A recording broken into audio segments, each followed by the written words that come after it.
We have a lot of schools and people coming in because it's Black History Month.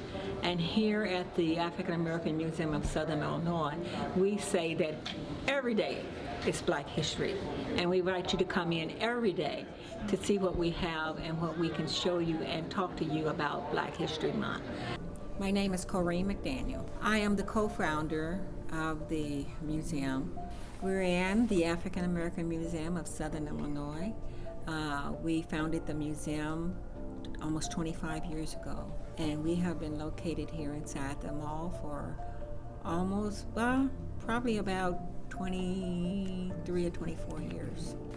Well, it all started when I was president of the NAACP, and there was an award that we gave each year, and the people submitting an application had to tell us about themselves. And actually, I got to read them. And then I asked my husband, did you know so-and-so did so-and-so? And started telling him some of the things that people had done that I didn't know about. But since he lived here, born and raised in Carbondale, I just kind of assumed that he knew that. And he did not. So I thought, well, we need to show this, let people in the community know what these other people have done.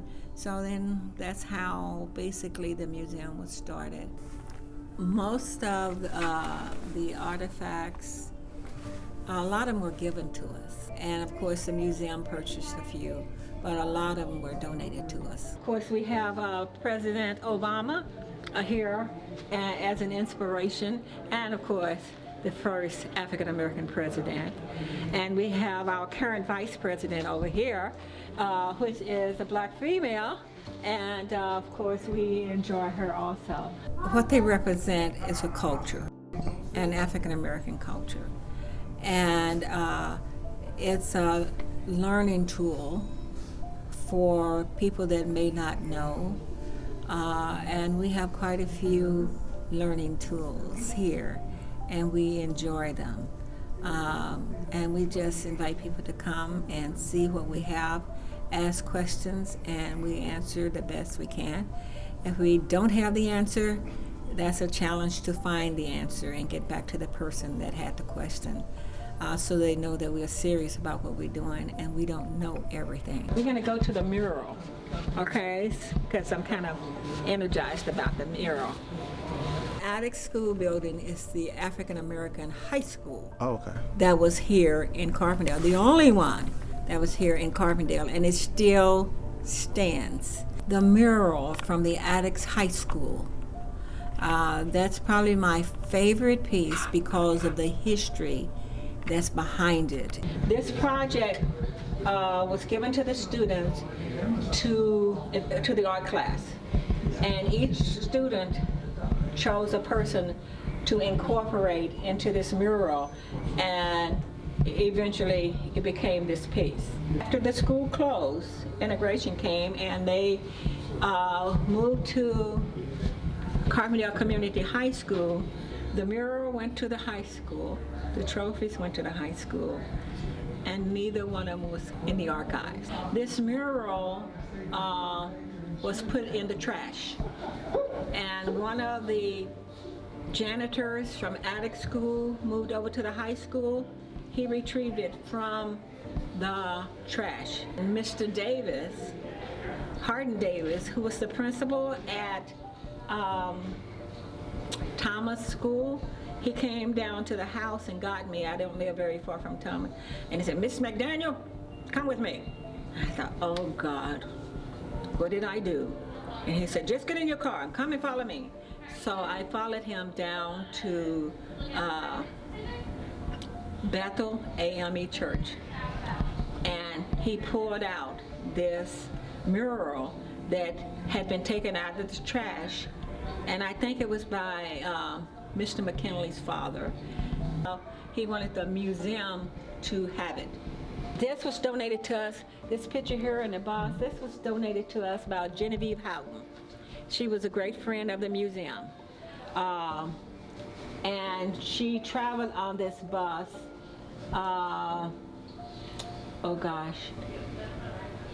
when it was a riot because they didn't want black people to ride the bus. March of Alabama, Pettimus Bridge. Excuse me. Well, they were on their way down. That's from the New York area and Chicago and all the upstates here, going down to, they were going to go across the Pettimus Bridge, to Montgomery. And that bus there was stopped, if I'm mistaken, somewhere when they got into Tennessee. And further down they actually just took everybody off the bus and burnt the bus.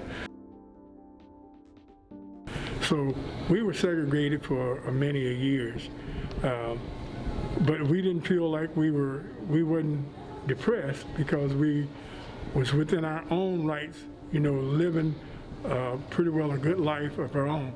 We couldn't go to the theaters, and when we did go to the theaters, we had to sit in the balcony. We were asked to sit in the balcony here in Carbondale. But 1967, I think, changed that, brought about the biggest change as far as the whole Carbondale community coming together. And I count that as basketball.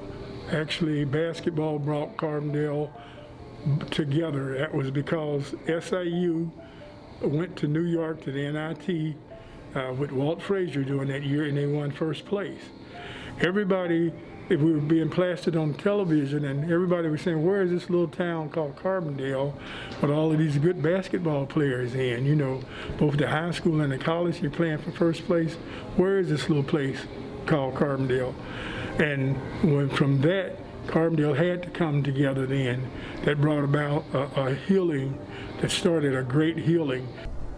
There were a lot of people that were not taught about black people, and we want to sometime recognize that we were not taught about anything about black people, but we blame that on the white people.